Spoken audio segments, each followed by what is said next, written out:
Hey. All right. How you feeling? I'm good. How you? I'm doing great, doing great.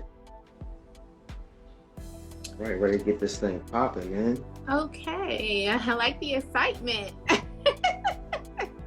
This is my topic right here. It is. I know you like to talk about guns, so I'm happy I brought you on here for the show. Give us some wisdom and insight. So, hi everybody. Thank you for joining the Queendom Business podcast. In light of everything that has been going on in our nation for quite some time now, the school shooting that happened in Uvalde, Texas last week. A lot of things have been going on. I was just reading a status by my aunt, and it was like, ever since we took prayer out of schools, it seems like everything has just been going crazy. So I wanted to do, am I frozen? Oh, okay. No, that was you, Marcus. Okay. I wanted to do a quick podcast so that we could discuss, I have feedback. Is that you? Okay. All right. We good. So I wanted to do a quick podcast so that we can discuss gun control and things surrounding guns, because I believe that we're ill-educated on guns. So I did a YouTube video maybe almost 2 years ago, I think, because a lot of people don't know that I'm a gun owner. I am a registered gun owner, and I love guns as well. It's not something I broadcast, but a lot of people don't know that about me, and I did a video for some gun safety tips. So I had my friend Marcus, I had him watch it, and he was like, we should do something. And I was like, okay, maybe we'll do it in the month of August. And he was like, no, we need to do it right now because there's so much going on right now. So I want to introduce to you guys Marcus Matthews. I'm going to let him introduce himself, tell us what you do, how you know me, how long you've been doing what you do, et cetera, et cetera. All right, cool. Well, thank you. It's definitely a pleasure to be here. Definitely excited about anytime talking about guns. That's always a blessing. My name is Marcus Matthews, like Shay just said, and we work together. Outside of working, I am a firearms instructor, business consultant. I wear a lot of hats, but my overall goal is just to help our people understand the significance of owning firearms and that they're not bad. It's just that bad people do bad things with whatever they choose to do it with. So, yeah. Yes. So, as I stated about the tragedy at the elementary school last week, I hate to jump right into this, but how could we keep our kids safe in elementary schools and the schools? It's not. What is your topics on that? I mean, what is your thoughts on that? So it's funny you said it because my youngest is 2. He goes to a private early learning center. And I just recently, I think it was on Friday, I spoke with the owner of the facility about what are they doing to keep the infrastructure safe, because this can happen anytime. I don't know about anybody else, but I went to Cerespa High School in Clinton, and we always had some law enforcement there, right? We had a law enforcement presence. We had security presence. We had somebody, a state trooper, a sheriff's deputy, somebody from local law enforcement, even security there. Now, they weren't pushing having folks armed at school, but we had that presence. I think that with the school shootings, unfortunately, more are going to happen because now our society has grown to become weak, and every little thing makes people fragile, right? So instead of embracing the law-abiding folks who own guns and saying, hey, get some proper training, be a school resource officer, they want to deem it like a bad thing. And you're going to have more copycats like the crazy cat in Tulsa, New York. And it's going to happen more and more because, from my understanding, the school in Texas, the doors weren't locked. So he walked in and went to the first classroom and just shot up everybody in there, from my understanding. So I believe in those doors being locked, number one, because, you can have a security system at your house, but if you don't turn around and lock the doors, it don't matter. Right. Yeah. You don't use so, it. but I have a positive outlook on it because I think that if we do have more armed people that are positive and trained, then there'll be less threats. Because let's say one kid did get shot, unfortunately. The school resource officer teaching that classroom could have possibly stopped them from shooting 15, 18 more kids. Right. Yeah. And I understand that the police were there, but they were scared to run in. That's just what I've been seeing on CNN, and that's terrible. I remember you were talking to me something about what the police cars say Can you elaborate on that? Oh yeah, that's serve and protect. Okay, so yeah, a lot of people it went over people's head because nobody really paid attention to it. But I remember growing up in PG County, the police cars used to say serve and protect. Mm-hmm. Even in other states, I always see serve and protect. So there was something that took place in the early 2000s, I think between 2006 to 2008, where a woman or somebody tried to address or sue DOJ about the fact that the police didn't protect her. And DOJ clearly stated that it is not our job for our law enforcement to protect you. It is their job to serve you. If no crime is being committed, what can they do? And it is your responsibility. It's our responsibility to protect ourselves, right? So there's been many cases. I think there was a politician in Virginia last year where somebody didn't agree with his politics, showed up on the street at his house with a shotgun, right? But didn't go to his house, just had, because you can openly carry in Virginia. So he had a shotgun. He was on the street, on the sidewalk, and the police came, and the politician was like, hey, come arrest that guy. He was like, he's not doing anything wrong. He's not doing anything wrong. He can open carry in a residential area. It's not a problem. You know, he had signs up protesting, but the politician felt scared. Right. Now, granted, should this vigilante have done that? No, but no crime had been committed, right? So nothing can be done. But yeah, so they clearly made it, and I teach my students is when I teach them, I say, hey, listen, it is your responsibility to protect yourself. So don't be expecting law enforcement to be near or present when something's going on. When seconds count, police are minutes away. So you better make sure you got your strap. Just keeping it 100. Right. And it seems like anybody can get a gun these days. So what are some of the rules and regulations or stipulations on people who are allowed to get guns? Okay, so you have what's considered people who are allowed and prohibited persons. Okay. So technically, at the age of 18, you can buy a long gun, right? You can buy a long gun like this. This is a rifle. You can buy a long gun. You can buy a rifle or shotgun. It doesn't matter. Mm-hmm. As long as you don't have any felonies, right? And then also it kind of goes back into the type of felony, right? So if you had something where, I don't know, you wrote a check for $20,000, right? Mm-hmm. Like fraud, that's considered a felony, but it's not a violent crime. That may not prohibit you from buying a long gun. Now, excuse me, when you cannot buy a pistol, which is a regulated handgun, this here, until you are 21 years old. Okay. I didn't know this was show and tell. I could have went and got mine too. Hey, show what you're holding, because I like the people know it's real. So until you are 21 years old, you're not allowed to buy a pistol, right? That's typically how most states is how it is, and that's how it's federally, and especially Maryland. But the lawmakers are trying to change it so that you are not able to buy a long gun until you're 21. Now, people can buy a pack of cigarettes at 21. People can join the military at 21. People can drive a vehicle people can buy a pack of cigarettes at 18. They can drive a car at 18. They can join the military at 18. They can do all these things at 18. So if they want to raise the law for owning guns, you could be drafted, at 18. They need to also bump the age up for everything else, right? Right. So, but they're not going to do that. So all in all, but when a person is prohibited, something that will make you prohibited, typically anything that is domestic, really, like violent, like you're a violent offender, like somebody who has robbed somebody, assaulted somebody with a weapon, raped or killed somebody, and you weren't, let's say that you may have been acquitted or whatever it may be, but if you have a crime like that in your record, then you're not allowed to own firearms. Technically, people say felons, but it's not all felons. Okay. Now, you can also get your rights back, right? So a partner of mine, Deuce Does, he had a gun charge in D.C. Check out his space. He had a gun charge in D.C. Years ago, but he got it exonerated, I believe. So he got his rights back. And that's one thing a lot of people don't realize, especially in our community. They don't realize just because you get a felony does not mean you can never own a firearm, right? You can petition and do what you need to do to get your rights back, because if you can't own a firearm, chances are you probably can't vote either, because felons can't vote. They can't vote. They can't own guns. So nobody wants to be stuck in that class because it limits you as a human being. Right.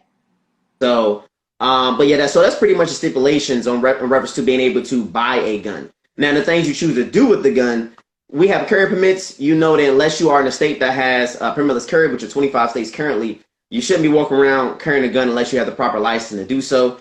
And do understand that you are able to do interstate carry, which means guns, ammo, separate when you're driving through states. You can legally do that, right? You just can't have any stops. So a lot of people don't realize that. Okay.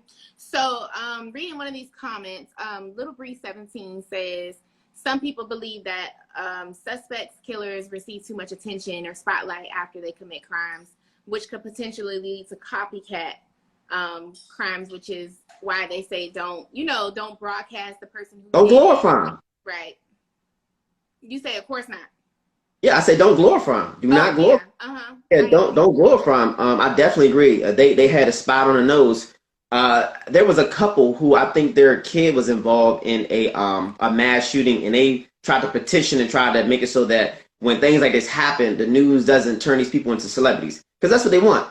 Yeah. The sicko in New York, this Joker, he was on like live or some type of he had like a bunch of followers follow him, rooting him on while he was killing people. I don't know if you got a chance to see the video of when he killed those people in the shopping center, in that store, but he literally pulled up, got out the car, and like he was ready for war. And I mean, nothing's wrong with the gun that he had. The gun was cool and all that good stuff, but it's what he chose to do with it. And then at the end, when there was a white guy who screamed, he told the white guy sorry and kept going about his business. That dude is on evil on a whole different level. If he looked like me or you, he'd have been dead on the spot. He would have. So, and it happened in a state like New York, where they are harsh on gun laws. The states that have the harshest gun laws tend to have the most amount of crimes. We see that in California, New York, Chicago. And why don't they report on the shootings in Chicago like they do all these other shootings, right? Like people get killed in Chicago every day, and it's to the degree of mass shooting, but nobody says anything.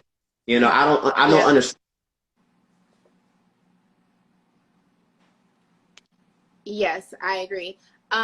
So Blue Skies Dark Knight says, after all these mass shootings, they're targeting the responsible gun owners that want to protect their families instead of the red flags that these lunatics are showcasing before they act.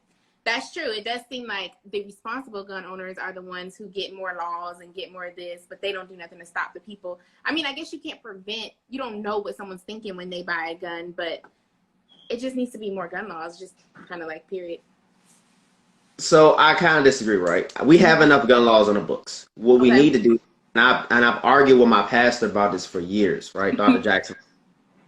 He's a former Marine, but he's kind of on the anti-gun side. His thing is he thinks that people shouldn't be allowed to have assault weapons. And I'm like, me neither. Assault weapons are made a term anyway. It's not a real thing. Nobody I know owns a machine gun. I know a few people. I know a guy, Jay the Shooter, one of my other buddies, Anthony. They're FFLs, and they went through a ton of work to get a machine gun. It's a lot of regulation, a lot of big brother in your business. But again, before I digress and jump around, there are a ton of laws in the book. I think there's almost 1,000 laws, if not more, about guns. And that's what the person was saying. Those laws are for law-abiding citizens, but what laws are for the people who, like you said, prior people who've had prior issues. A lot of people know my story. My best friend was shot 6 times by her boyfriend at the time, and he had prior domestic issues on his record, but he was still somehow able to get a gun. These are the things that we're talking about. People who were prior, how are they still able to get guns? All right, so check this out. So our government moves slow. We know that, right? They move slow as hell.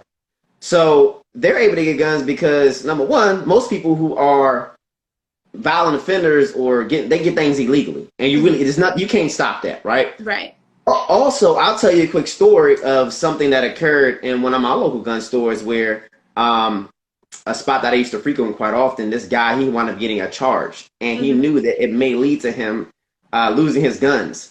So within a week or so, he got all his guns up and he pawned them all. He pawned all the guns to get the money. So the gun store wound up taking an L because they had to turn those guns in. But it took them a couple months to even catch up to the fact that he didn't even have the guns, right? So there needs to be a better checks and balance. I do agree with that. And also, just recently, another gun store that I frequent, there was a guy who had an offense. He went and bought a gun, and then they tried to hold the gun store accountable, and the young lady said, no, that's not true. When I checked the Maryland State Police licensing website, he was not a prohibited person. So you guys didn't do your job in listing him inside of the sites and saying that he cannot own a gun. So the government doesn't move fast enough. And when it comes to the crazy people, the people who already have, they've shown that they're not mentally able. So my pastor therapist, and he was saying, unless a person says that they're going to commit suicide or hurt somebody else outwardly, they cannot report them. They have to keep things confidential. I ain't got the time for that. All right. The second a person is a little on the loony loose side, that needs to be reported so it can say, hey, this person doesn't need to own the gun. On the 4473 right now, it'll say, have you been institutionalized in a mental institution for 30 days or more consecutively, right? Because if that's yes, then you're not able to get a gun. But there have been people who probably do need to be institutionalized, people who don't have the mental capacity and something's going on in their frontal cortex and wherever else in their mind, and they go and do crazy stuff. And they have been on a radar, like the cat in New York. I think that, matter of fact, let's not even talk about the person in New York. Let's go back to 1966, the Texas University shooting where the guy went on the tower and he shot a ton of people. Yeah. This guy told his therapist multiple times, I feel as though that I want to go to the top of the tower and start killing people. And the therapist was like, oh, okay, that's cool. He didn't take him serious. So when people start acting crazy, we have to take these people serious, whether it's family or friends. You know, the people that ain't wrapped too tight that shouldn't have guns. We need to make sure that they don't get them. And it also should be a reporting system where we're not just red flags, but where we can submit them or something like that where it'll safely be able to say you cannot own guns. Right? If you have a marijuana card, they'll come grab your gun real quick. Right. A lot of people don't know that. You get a marijuana card and you got pistols, they're going to come and confiscate that ASAP. So you can't have both? No. That's a trade-off. One of my best friends, his cousin had about 6 or 7 handguns. And he got approved for his marijuana card. And within 2 weeks, they came knocking on his door and they say, hey, we see that you now have a marijuana card. He said, I do. He said, he's like, yeah, I can legally get marijuana. What's up, right? He's like, okay, cool. We're coming to get. He got big with him. He's like, yeah, what's up? What's he thought they was coming for his weed. Exactly. The whole time they came and collected his guns. And then he's now listed as an individual who cannot get a gun. And I know that to be true because I know somebody who actually tried to get their HQL, handgun qualification license in Maryland. And since they had a medical marijuana card, they were told by Maryland State Police, you have to be without that card for a year for them to even consider you to legally be able to buy a gun. That's crazy because I ain't never seen nobody high functioning with a gun. That's crazy. That's really crazy. I'm very shocked about that. So Kay Gibbons, 1833 says, don't quote him on this, but by definition, ATF classifications of an assault rifle is anything above a 22 with a high capacity. Do you know anything about that classification? I don't know. Kay Gibbons, what's going on, brother? He'll know better than me. Okay. He has a better background and that stuff. Now, technically, again, when it comes to what did he say? When it comes to the quote-unquote assault weapons, they change and make up terms all the time. I don't even try to follow that stuff. Okay. I just know and understand that that's a term that the Democrats made up in the 90s, and it's either you have a machine gun or a semi-automatic firearm. You have select fire, which can shoot more than 1 round per trigger pull, and you have semi-auto, which is no different than my pistol and my rifle. So, yeah. So what about if I'm want to open a dispensary? Or I'm obtaining a medical card for business purposes. And if I own a dispensary, I need protection. Are you still able? I think business owners are different, but do you know anything about that? So I have a client, I'm not going to say her name. I have a client who has chosen an alternative route because she's working on a dispensary. She sells not medical, but she uses medicinal stuff to make her food. And she has a card, and she was denied. Wow, that's crazy. Yeah. So, but I don't want to put her stuff out there, but she put her out there. Yeah. That's crazy. Okay, so while we're on the topic of us owning handguns, let's talk about the law-abiding citizens, the me's and the you who own guns. How can we protect ourselves? I tried to make a video and I know you've seen it, so I should have watched it again before I did this so that I can refresh myself on what I said. But what are some things that you specifically saw in my video that you either agreed with or didn't agree with, or that you can help us with? All right, so I agree with number one that you said getting training. Training is one of the most important things a person can do. I definitely agree with that because if you have guns and you just have them just to have them, but you don't have any training, chances are you're not going to be able to protect yourself, right? Like one thing you said is that you hear people say that if you would have had a gun, they would have been able to live. That's not true. That's not true. Because if you got a tool, you don't. Yeah, that to me that it sounds good, but when you really think about it, that's just like, yeah. I mean, that's just like people say that because it's like if I open my front door and somebody just opened fire on me, if I keep my gun on the second floor, I can't run up there and get it. So that don't make sense. If she would have had Exactly. it, she could have lived. That doesn't make sense. Exactly. And another thing about you saying about people paying attention, right? I think you had talked about people making sure they pay attention, because the biggest thing that people learn in the carry class is the fact that it's not about the gun. It's about you having the wherewithal and understanding to not be oblivious, not to be in your phone all the damn time, and to be looking up and be alert about what the hell is going on. Being aware of your surroundings, yes. You have to. But so many young people, like my daughter, she will always say before she got a phone, she would be like, oh, you know, what if I get kidnapped? And I was like, girl, if I kidnap you, the first thing I'm gonna do is break your damn phone. Yeah. You not having a phone is more safer than you had one, because you're so in it so much, you don't know what the hell is going on, right? Exactly. That's so the thing that I didn't agree with when you were saying getting low, what was that? Somebody did what? What were you gonna say? Go ahead. Oh, no, the only thing I think I didn't really agree with when you said, you know, if somebody has a gun, you know, run towards them and get low. I'm like, no, that's probably not a good idea. Oh, yes. Okay. So yeah, that was a tactic I actually learned from my military training. Okay. They told it, you know, if someone's holding a gun on you, to charge them because it'll startle them. But from your experience, what do you suggest? I think that because a scared person will shoot you faster than somebody who's, you know, not afraid, right? I'm sure we heard about crime, like robberies gone wrong where somebody was scared, and the littlest tick just make them, you know, cause them to shoot the person. So I don't think that's a good idea, because especially for a trained person, the best thing that we do is when we shoot, we get off the X, right? Move to your left, move to your right. Because even a person who's high on PCP, their brain is still functioning. Even if you burst their heart. So you want to move away from the direction that they're moving. If somebody charges towards me, I'm moving. I'm getting the hell out the way, and I'm going to shoot them while they go in that direction. Because they are a threat, and I don't want to stand there and be stabbed to death or shot or whatever it may be. But I do want to, my thing, the most important thing you can do in a situation is look for cover.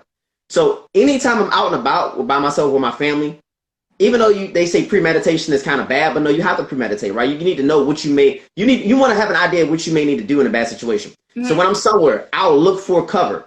I'll look for large cars or like a big truck so I can get behind an engine block. I'll look for solid concrete walls in case something happens, I can quickly move, right? So your surroundings when you get there. Yes.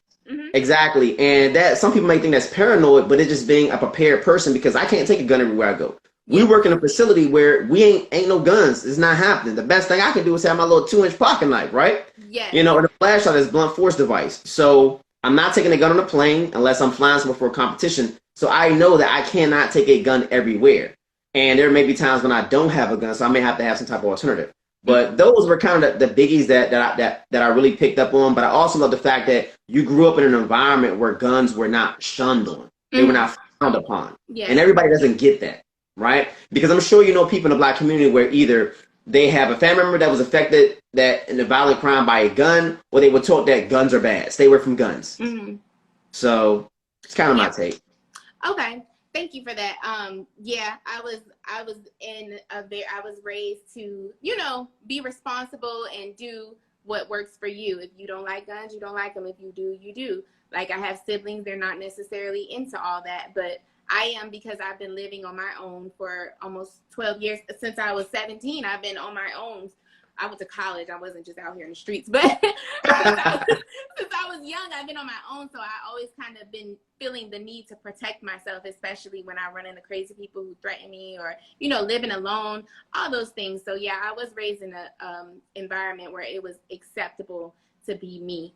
The one thing I was laughing about earlier was when I said in my video, hide magazines around the house.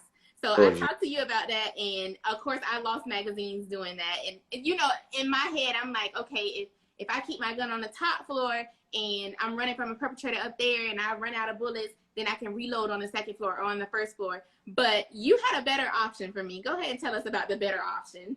So what I typically do is I utilize gun magazines. You can get them off Amazon for relatively cheap. Most magazines, even if they are plastic, they have some type of steel insert in them.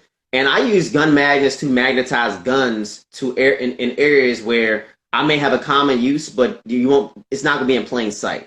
So like maybe in your cabinets, underneath your dresser drawer, something to that nature, because do understand, yeah, I keep most of my guns locked up. But if I come from out of town and something happens, I ain't got time to run on no damn safe. I gotta grab something quick. Yes. How do you people talk about his 10 Hut gun? So I utilize gun mag because they can magnetize your magazines, your gun, your ammo in certain places because you don't want to open a drawer and shit is just rolling all around, right? And you don't want to hide magazines like a damn squirrel, you know, and you can't find them. You like to cut off ice. Drawer. In your junk drawer. You like, hold on, give me a second. You fumbling through things. Nah, So I think and those magnets, you can find them on Amazon. You can get like a pack of 10 for like 15 or 20 bucks, right? And they hold up to 15 pounds, so they're very useful. That's good to know. So you said something about the safe. So when I was moving up here, I remember there being some type of law in Maryland because I moved from Florida, saying something about I can't have my gun locked and loaded. I had to have the magazine separated from the gun. And that always was like, what? Like, if somebody running my house, like, okay. And then even if you have it in your safe, how am I supposed to run in there and get it in time if I'm in danger? Like, so tell me about the storage, gun safety, or how it is in Maryland, DC, or Virginia, whatever you know. So technically in Maryland, when I'm teaching the H12 class, you are responsible for the safety and the storage of your firearm, right? Mm-hmm. Now, I'm not too sure if you're supposed to have it locked up separately, but the main thing is you're not allowed to have a minor or felon have access to your gun.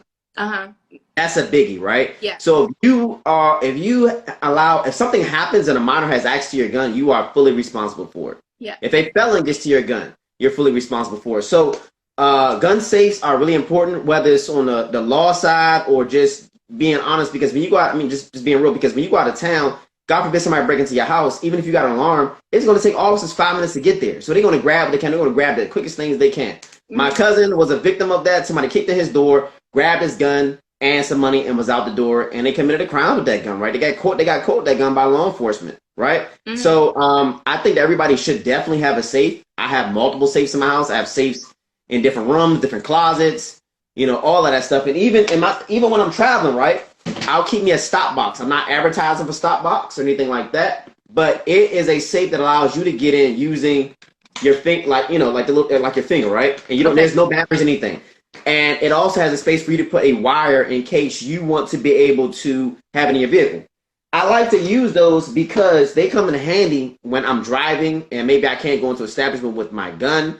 And I don't just want to throw my gun under my seat. Right. We ain't doing that. So somebody will break a window and you gave somebody a gun, right?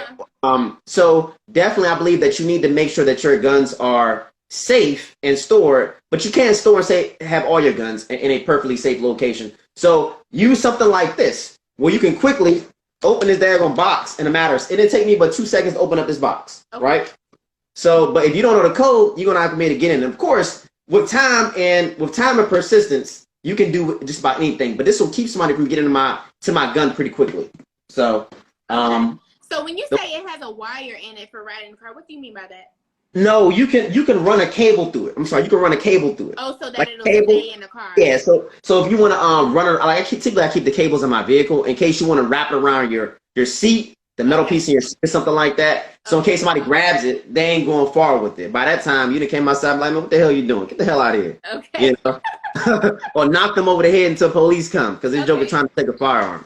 I'm good for a pistol whip too. Okay.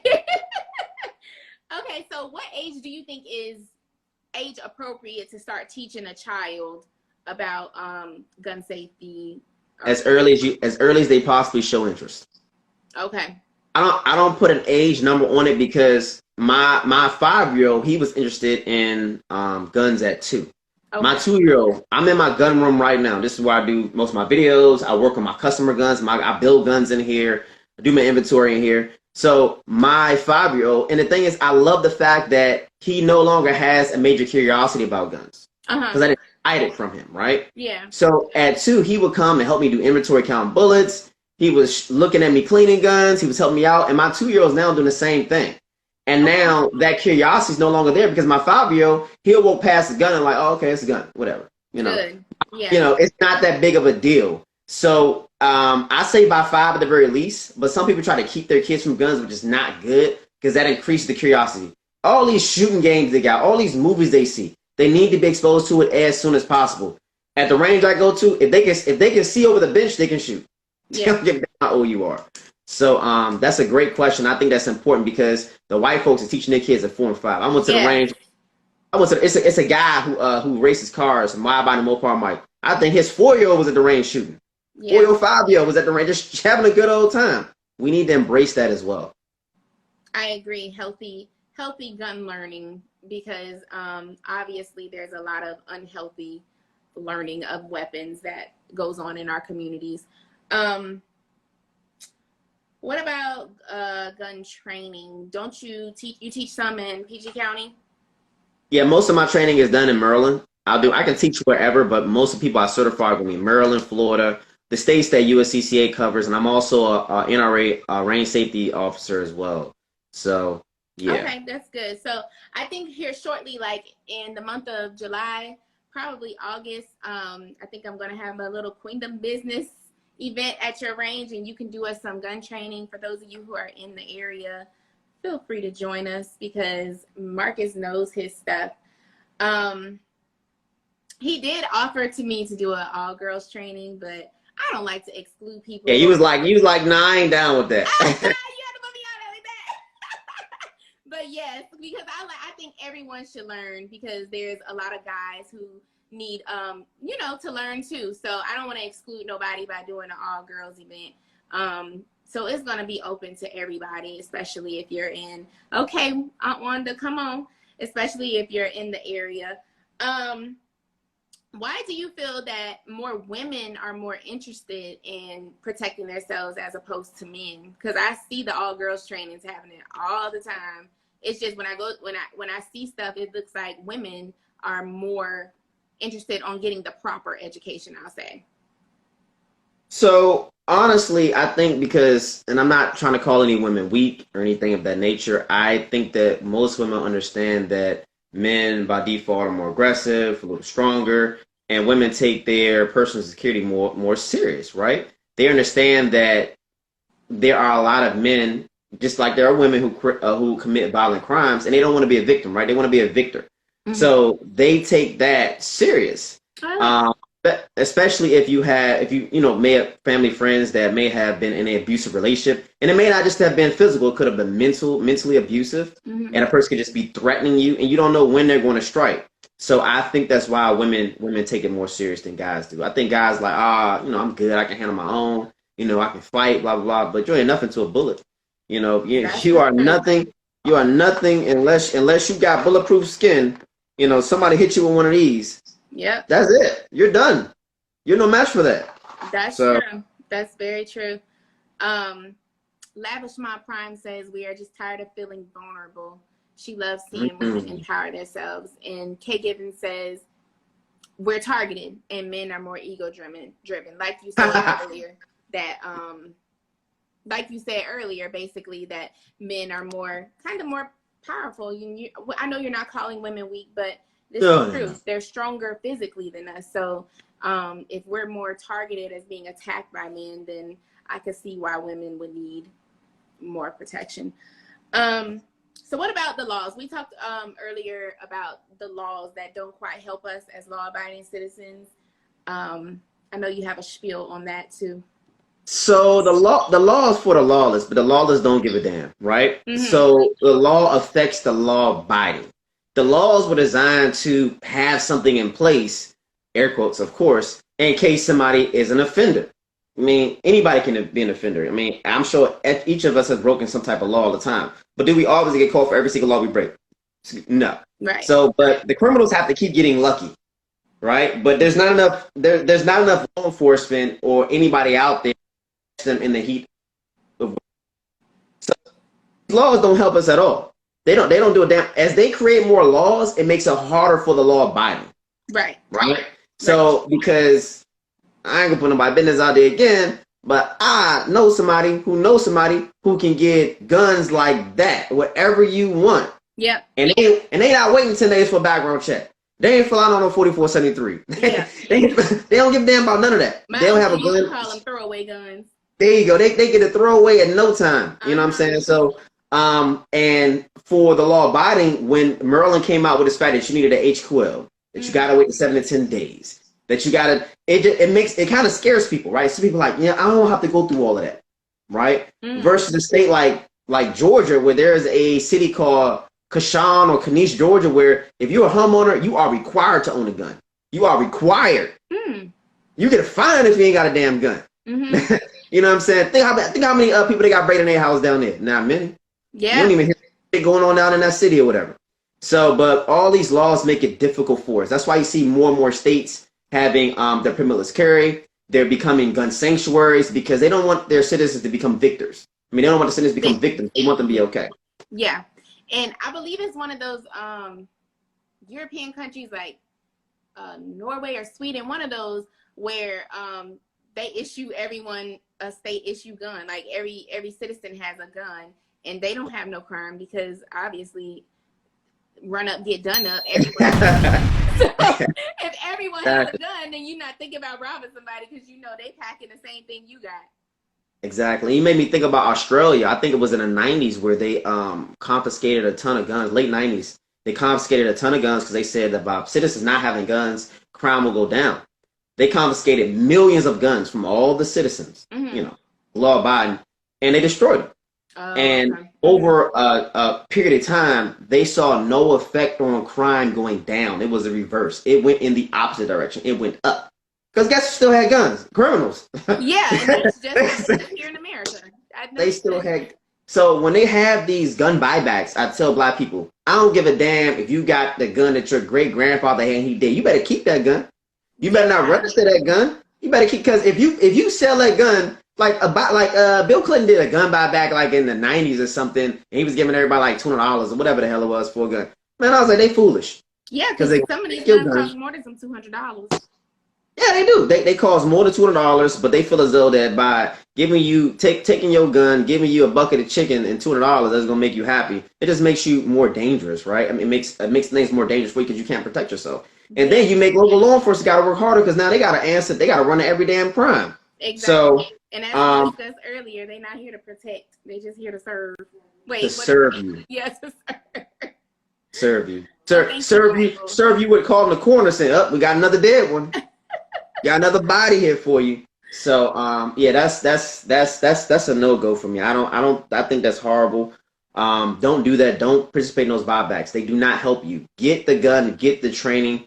I'd rather, and to be honest with you, even if it is a person that can't legally get a gun, that doesn't make you a bad person. I'd rather for you to still have one, okay, and protect yourself than to not be able to protect yourself, right? I'm just being real. I'm not encouraging criminals to go out and do crazy stuff, but at the end of the day, you have to protect you because nobody else cares about you like you do, right? So, like my dad used to always tell me, I'd rather be paying for you a lawyer to get off from murder than be paying for your funeral. So do what you got to do to protect yourself. Exactly. And ever since I heard that, I was like, okay, say less. Same thing. What is it? What's the saying? I'd rather be judged by 12 than carried by 6. Yeah.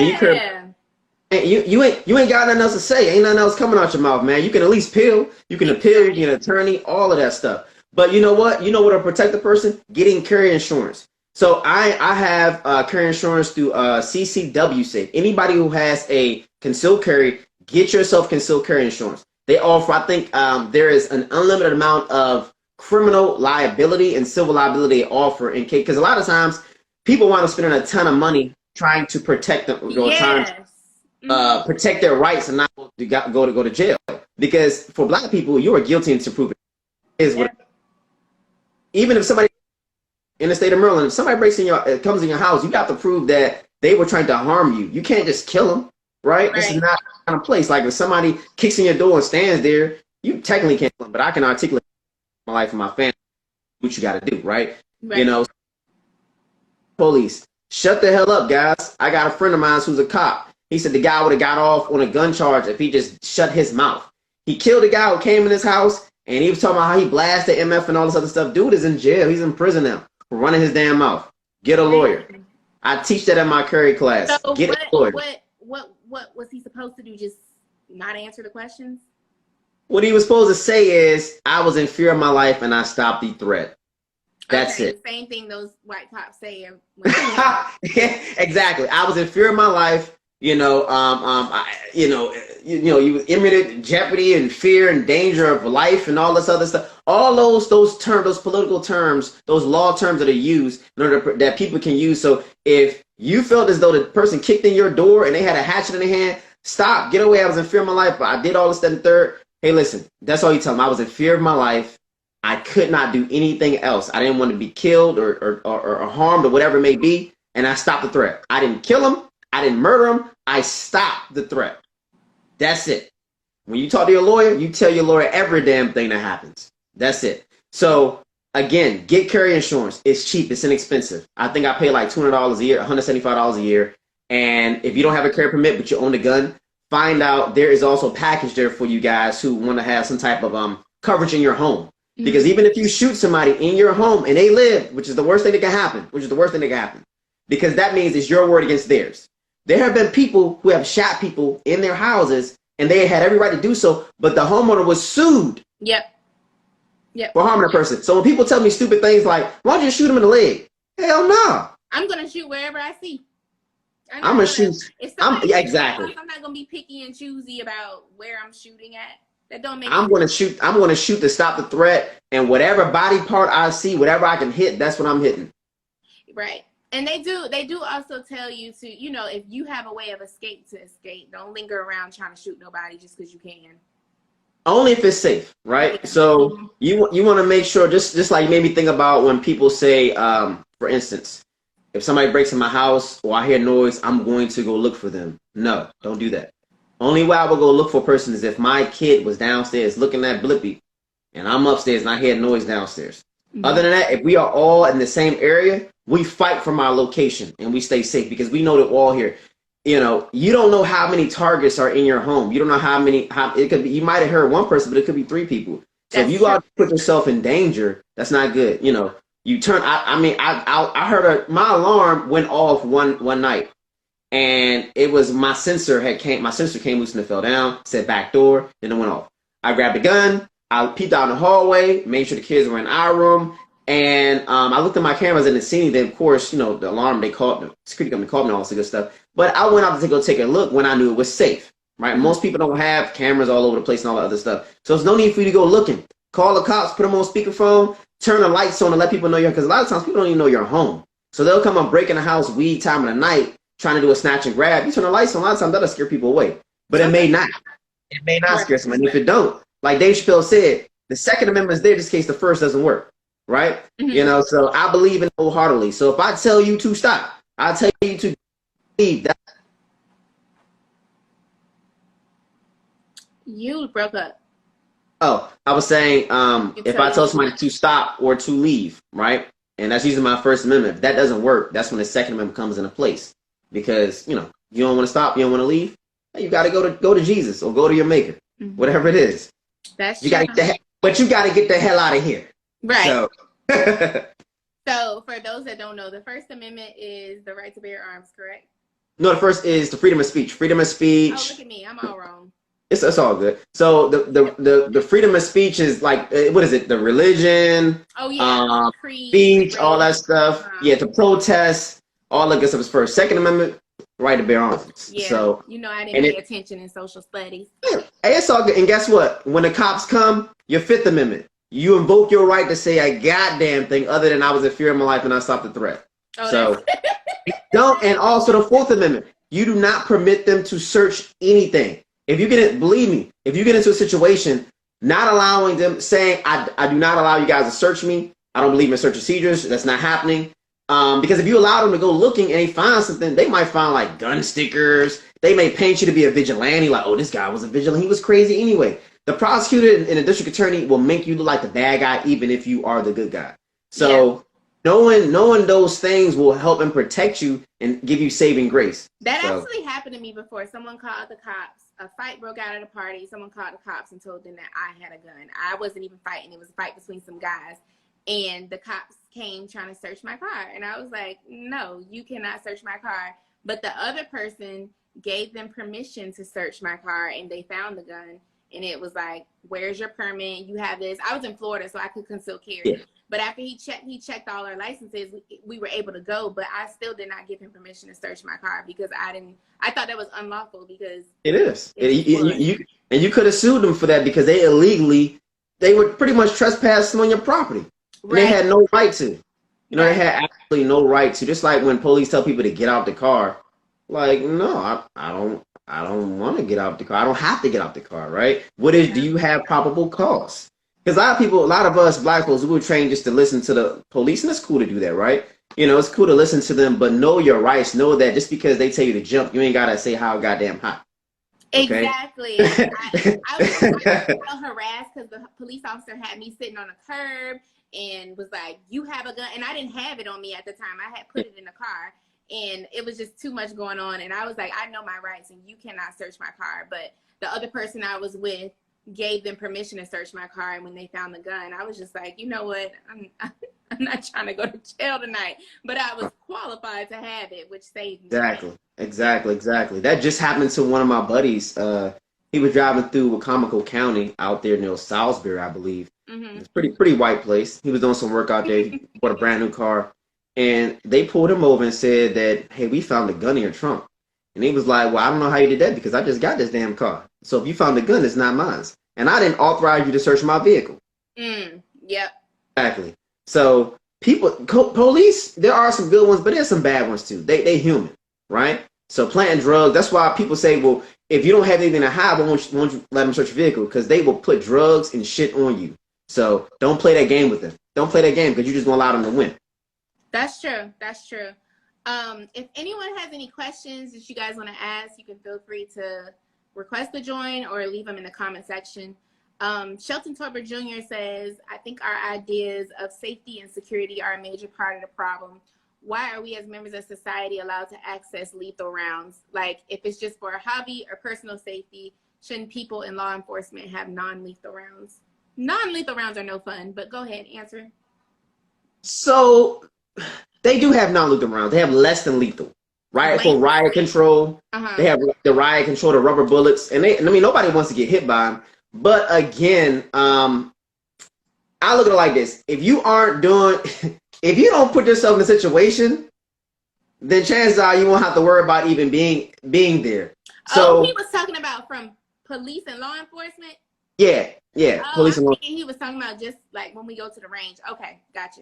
Yeah, so you have less than lethal devices, right? Where like the rubber bullets and the mace and all the other crazy stuff that they have out there. All bullets can take life, meaning lethal. So that's what my boy Brian said. Yeah, that is true. All bullets can take life, which means lethal. But again, people know what guns are. You have some people that want to have suicide by cop. They want to be an example and all this other stuff so they can get the publicity. I am not a big fan of less than lethal because if a person is on PCP, that's not going to do a damn thing to them. Okay. I don't know if you've seen a thing on the news. I think it was a few years ago. There was a guy on PCP in DC. A fire truck was going around the corner. He grabbed onto the fire truck when it was driving. And it took 6 firefighters to get his ass off the truck. You are no match for that guy. That's true. I don't care if you got a machete or whatever. You need a gun. You can go and check out a guy's YouTube, Active Self-Protection. He shows videos of crazy shit that happens. And there was a guy on some bath sauce or whatever, and he stabbed this guy 40 times in the back. The police shot him in the heart, point blank. Within a few feet, he still stabbing the guy. I took a headshot to stop this guy. So lethal is nice, but I'd rather have real bullets that do real damage. That's true. When I was in college, actually, a guy who was on meth and bath salts walked in the house behind me one day, and my friend was there. I was talking to my friend. My back was turned, and he just walked in the door behind me one day, and my friend punched him, and he fell out. But then when we called the police, we were looking out the window, and the police got there. They tased the man, like, of course he was a white man. They tased him like 6 or 7 times, and he was still going. I was like, he was black, they would have shot him. Of course. It took like 6 officers to get him down, and I don't remember him ever going down completely. Man, listen. If I had a gun that day, then I would have been able to use it. Rick James said cocaine is a hell of a thing, but I'll tell you this: the bath salts, them opioids, that shit's crazy, man. That is ridiculous. There was a guy in Kansas, I believe. He went to go rob a liquor store, and the mother and daughter shot him 9 times with 2 different guns. He beat the mother senseless with her own gun and ran a mile to the local hospital. Oh, so he took himself to the hospital. Himself to the hospital. My man had rounds in his chest, his stomach, his back. He was shot up pretty good. And the thing is, I show my students and stuff not to scare the hell out of them, but to make them aware that just because you have a gun doesn't mean you're going to live. You better know how to use that damn gun. That's true. You better shoot for the vital urge. You better be aware of what's going on. And if you can, get yourself out, get yourself to safety, right? Don't try to stick around to be nosy to see what the hell is happening. Get yourself to safety. Call police. Don't report any of your actions besides that you stopped the threat. You were in fear of your life. Okay. And call your lawyer. Teach us. You know what I'm saying? Yeah. Okay. Thank you for that. This has been great. It's 7:50 already. This has been great. Thank you for all of your insight. One thing that you was talking about were the buybacks. What about gun confiscation? God, Lord, we about to end this jump. Hell no. Hey, listen, hell no. You heard the Prime Minister of Canada, this mofo crazy. You heard what he said? This joker said that he wants to stop the buy, transfer, sale of all guns. I think he wants to collect the guns too, because he doesn't see a need for it. You know, he doesn't see the need for guns. So, and that's me pretty much, giving, my version of what he said. But this dude has lost his cotton picking mind. All right, this dude is crazy. Listen, gun confiscation is not a good thing. Hitler confiscated all the guns before he did what he did, right? Right. Like, he ain't want the Jews to fight back. Like hell no. When we left Afghanistan, Al Qaeda and them, they went around confiscating. When we left them millions of dollars worth of artillery. Okay, not to mention that. So we left them tanks, Humvees, heavy artillery, small arms. We left them all kind of shit. They went around and started confiscating guns from the citizens because they know if you are armed, they can't technically stop you unless they drop some type of nuclear bomb or something on you. But they're not going to do that because then they're going to kill off all their resources. Like Biden's talking about coming in and shooting up the citizens. He said your AR-15 is no match for Hellfire missiles. So what the hell you want to take the guns for then? Right. If you know that a drone strike can knock out a whole entire city block, that Hellfire missiles will stop the people, why are you so avid about taking the guns? I don't get it. Armed populace is the best fight against any local or a local terrorist like the KKK or whatever the hell it is, or even this vigilante that one of them did what he did. So was it early this year or last year when this guy took a shotgun into a church in Texas and shot somebody, a retired FBI agent, stopped this guy in a matter of seconds, stopped this guy from killing a bunch of people. If you take the guns, if you confiscate guns, crime is going to go crazy because criminals love gun control. They love it. Yeah, that makes sense. So that's my take on it. Okay, thanks for that. Okay, Alias J, you got in at the end. He talked about insurance. Blue Skies, Dark Nights. Asked what was the CCW insurance again? Yeah, it's called CCW Safe. CCW Safe and USCCA are, to me, which I think are two of the best. They're not called concealed carry insurance. They're called personal liability insurance, right? So any event that you do what you're supposed to do, and something happens, because do understand, if you shoot somebody, you're 9 times out of 10 you're going to jail. It's just what it is. They have to take you down to the station. They have to do an investigation. So what most of those concealed carry or personal liability insurance will allow you to do is get paid while you're not at work, right? Okay. They'll make sure that you have another gun in case, because they're going to take your gun. They're going to take your gun, and they're going to at least keep it for a short period of time while they do an investigation. My cousin, his ex-girlfriend committed suicide with his gun in his house when he was gone. And it's been 7 years, and they still have his gun to this day. He's been trying to get his gun, right? So, but at the end of the day, they are going to take your gun. You shoot somebody, they're going to take your gun. Expect to go to jail. Expect to be there for a short period of time until they can get you out. So at least by having your carrier insurance, they'll pay you while you're not at work. They'll get you help with like a therapist and stuff like that. They'll be your best advocate, and then also they'll have lawyers and all the stuff at your aid for you to make sure that they prove your name and innocence. So. Oh, that's good. That covers a lot. Just kind of Yeah. curious, why does your cousin want that gun back? He doesn't really want it back, but he wants his property because he doesn't trust police. Yeah. And he thinks that they may do something nefarious with it and something could come up later. Yeah. Um, Okay. I understand. but I mean, it's his property. And I asked him because it took him, number one, it's probably going to be hard for him to get it because he didn't go and ask them back for it to like 2 years afterwards. Right. Mm-hmm. So Mm-hmm. police do dirty stuff, man. Yeah. One of my homegirls, she should not have been carrying a gun to work, but she did. I'm just going to say she had a gun in her trunk. She had a gun in her trunk, and her neighbor's dog used to attack her dog. So she shot 2 mortar shots in the air. Police came down to her house. They said, give us the gun or you're going to jail. She gave him the gun, but I said, where's the paperwork? She said, what paperwork? I said, I'll be damned if you gave him a gun and you ain't got no paperwork. She's like, I said, girl, that gun isn't a crime. They didn't use that gun. They didn't murder somebody with that gun. You don't want that gun back. I said, but you need to file something to try to get your property back because at least it needs to be on record. And in case 10 years down the line, while you big balling having a good time, you don't want a call to come through and say, hey, listen, we found your gun at the scene of a crime. What you gonna do? Right. So yeah, people, we got to be wise, man. If they take my gun or if I did something, I need some paperwork. Mm-hmm. I need something that I can track it down with. So, but no, gun confiscation is not good. It's a bad thing. It's not good for us. It will not help us, and it'll only shot him with the Glock, not the H&K. Okay, it will not help our community because what will happen is it will allow the government to come in and start doing things that they should not be doing, and it's been shown from multiple countries for centuries how that occurs. Mm-hmm. So, yeah. Okay. You are a wealth of knowledge, and thank you so much for joining the Queendom Business Podcast. Is there anything else you wanted to touch base on? No, I was going to say I definitely appreciate it. And shameless plug, guys, please check me out on Instagram at MD_ready. I had my shirt ready for you guys, but I ain't had a camera up there. Check my MD. I know I had my stuff right here. I wasn't even showing it, and also check out my YouTube.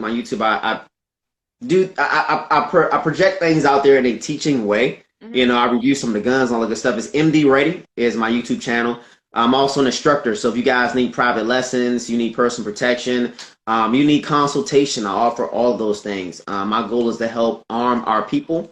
So I want to get as many people who qualify for carry permits in the state of Maryland as possible. And if we got to go out of state, let's do it. But it can be done, and it needs to be done. So it is what it is. We need to make it happen. They're not going to have a ton more black people with guns. That's just the way it is. That's true. That's very true. Okay. Make sure you send me all the information so that I can put it under this, and I will repost this to YouTube so that it'll be on YouTube too, and we can replay it in case Instagram decide they want to delete videos later. Anybody else had any questions or anything? Thank you guys for joining. Yeah, I definitely appreciate it. Thank you for bringing me in. Prayfully we help to bless some of the people tonight. And feel free to reach out to me, or whatever it may be. I'm sure you're a wealth of knowledge too. You just can't say me. I'm just happy to be able to grace your stage for a minute because you've been packing for a minute. You've been in the military, so you learned some skills to keep it from being a soft target. Nah, I haven't been in the military. Okay. Military, yes. Okay, I apologize. I come from 2 veterans, so yes. Yeah, that's dope. That's dope. But yeah, man. But it was definitely a blessing to be on your show. You're gonna have to come on my channel. We do a live later so we can get more of a woman's perspective because that's what we're missing in our community. My lady talks about it all the time. She's like, why don't you bring me on your video? But we never find the time to do it. But it's good to have a woman's perspective as well. So, but yeah, yes, but thank you. That'll be great too. Yeah. Yep. So we'll be seeing you at the Queendom of Business events in whatever month we decide to do it in. Yeah. I know your schedule busy, so we'll have to link up our schedules and figure out when we're gonna do this. But thank you so much, Marcus. No problem. God bless you. Y'all have a good one. Bye. Have a good night. Bye, everybody.